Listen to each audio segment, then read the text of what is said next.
What happens when the dystopian future imagined by George Orwell in the 1940s shows up in real life? The new documentary, Orwell, 2 + 2 = 5, attempts to answer that question. The film is directed by Raoul Peck and produced by the acclaimed Alex Gibney, and it premiered at the Cannes Film Festival this May. The audience was visibly shaken. LA Times staff writer Josh Rottenberg writes, quote, "The crowd reacted with the startled tension of a horror screening, gasps, murmurs, a few cries, before finally breaking into thunderous applause. What they saw on the screen felt both familiar and terrifyingly current," end quote. Rottenberg notes that such a reaction is rare for a documentary, especially one about a writer who's long dead. So what made it so unnerving?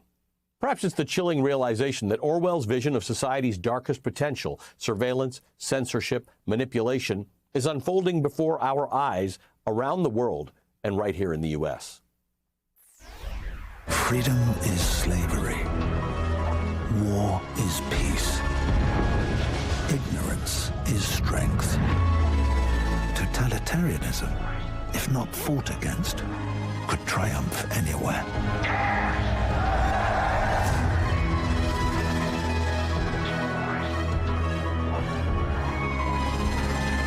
Do you begin to see then what kind of world we are creating?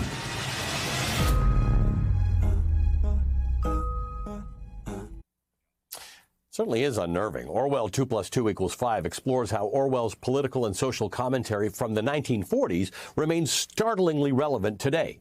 It draws from his iconic novels 1984 and Animal Farm, as well as his essays, his letters, and his diaries, and it showcases scenes from film adaptations of his novels spliced together with newspaper clippings and video footage from the modern day, including wars in Gaza and Ukraine, the January 6th insurrection, political propaganda, and so much more. Themes from 1984 are especially prevalent in the film. The book depicts a dystopian near future dominated by 3 totalitarian states. One, Oceania, ruled by an all-knowing leader known as Big Brother, who maintains power through constant surveillance, torture, thought police, and strict control of media and history. Big Brother is presented as infallible. For American students, in fact, 1984 is often their first lesson in government overreach and the fragility of independent thought. A playbook, a warning, an explanation all at once. And yet today, Orwell's cautionary tales are being challenged. 1984 and Animal Farm have been banned in multiple school districts. The documentary also makes the point that book banning is just another form of government control, the same kind of state censorship that Orwell warned of.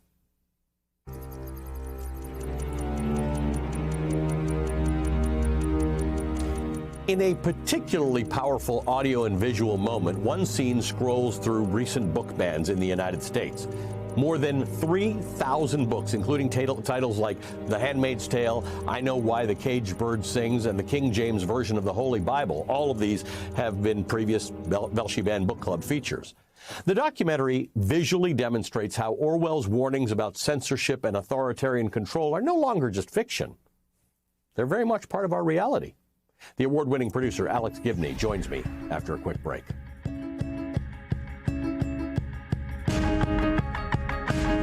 And Book Club is now in session with a special documentary edition. Joining me now is the Academy Award-winning filmmaker Alex Gibney. He's the producer of the new documentary Orwell 2 + 2 = 5, directed by Raoul Peck. The film is now out in theaters nationwide. Alex, great to have you back on the show. Thank you for being with us. Obviously, the connection here to what we do on the Belshe Book Club is obvious. You make a very strong point in this film about the prevalence of book banning. Talk to me about how that worked into everything else about 1984. Well, I think book banning is a critical element of Big Brother's attempt to control human lives. I mean, you don't want people thinking independent thoughts, and so you ban books.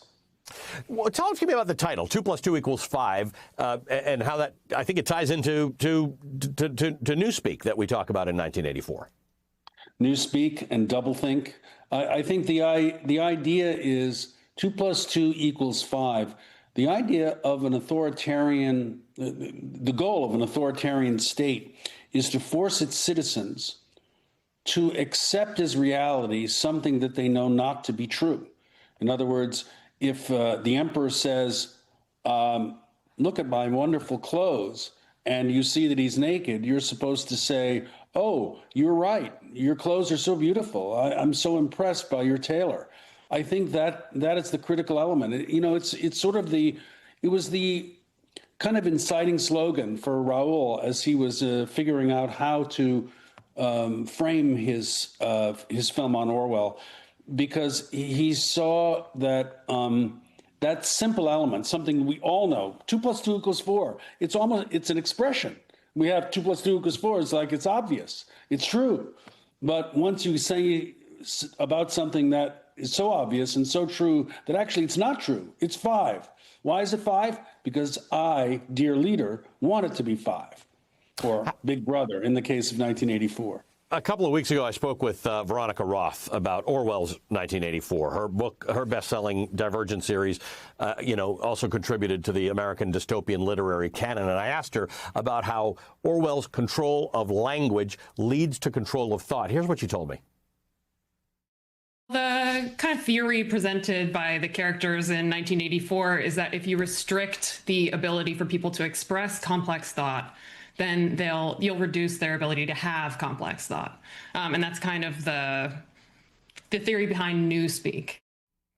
It's kind of amazing, right? That we grew up reading this book. It's been out for decades and decades, and yet that's what's happening now, right? The idea, Orwell's idea of Newspeak, lines up with your documentary, lines up to exactly where we are today. Well, I think the important thing about Orwell is that as a man of the world, and a man who penetrated the ideologies of both liberal capitalism and imperialism and also state communism, he saw patterns of abuses of power. And he realized that they repeated themselves over and over and over again across borders and through time. And that's what makes Orwell's writing so compelling, is those simple patterns that repeat themselves over and over and over again. And it's a vision of the future, and it's a very bleak vision of the future. As he says, vision of the future is a boot stamping on a face forever. Why are we not better at this point, Alex? Why can't we in 2025 know more and be able to call the emperor out for having no clothes than we were in 1984 or in 1948? Well, I think we are good at it. You and I are talking about it right now, and I think most people have common sense, and they can see the baloney that's being pushed. But I think that the problem is there's always a tendency for people to exert power and to abuse that power.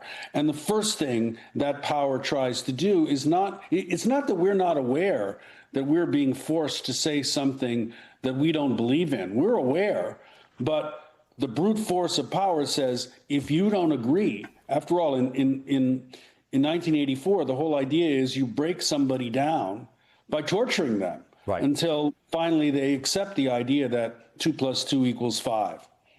So one of the things about your work that I so enjoy is that you introduce things into the canon, right? You give us pieces of history that we didn't know were history until a documentarian makes it or an author writes it. We all don't always know about it. But now we're in a place where we're literally in the United States rewriting and erasing history, which doubles the work, right, for authors and documentarians and directors, because you have to now put those pieces of history back into the record before you move on.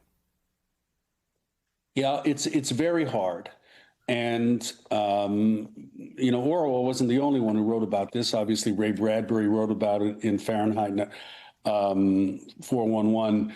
But the point is, the erasure of history is a way of unmooring us from what we know to be true until suddenly the very idea of fact is somehow challenged.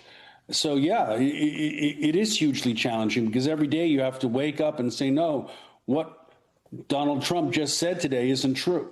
I mean, now we're looking at cities and we're being told they're a hellscape, when in fact, it's a few people in inflatable animal costumes dancing in front of menacing troops.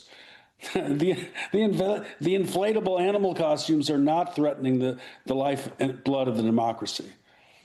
Alex, always good to have you on the show. Thank you for being with us. Alex Gibney is the producer of the new documentary, Orwell, 2 + 2 = 5. It's out now in theaters nationwide.